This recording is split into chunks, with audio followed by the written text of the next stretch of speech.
Maayong gabi, Luzon, Visayas, Mindanao ni ata karon sa Barangay Ima, sakop sa Sison, Surigao del Norte.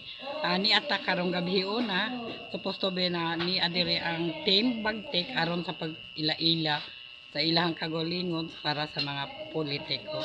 Supposed to be sabaybayan ninyo ang ating vlog ngayong gabi. I-cover natin live mamaya. Thank you po. God bless you sa inyo ang lahat.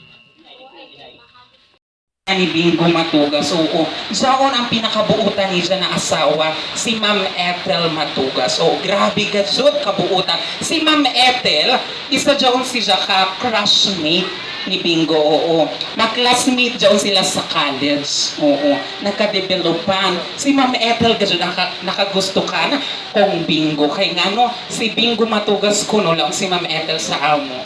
Grabe gazot kabuutan. Actually, so maglaag-laag kuno sila, dili gadyo kuno doon kanang mga mahalo na baro, dili. Oo. Magpang-basketball ra kuno doon sila magsuri-suri sila. Ingana sila ka down to earth. Oo. Tapos, tawag na kay si Bingo Matugas sa kay ganahan man ang sport, no? Ganahan ka kay lagi magkonsulta kung naabay ang opera sa heart, no? Kaya na ospital man ang isa asawa. Pagka-ospital nila o manggazod ang taga-Caraga na nanay, waya manggazod dyaon dili sa ato, dili na mo dyaon kaya.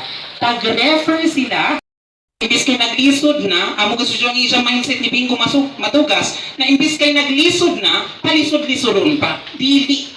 Dapat ko nang hadyo ng tabang sa imo, diritso tabangan, diritso. Oo. Ing anak si Bingo Matugas. So,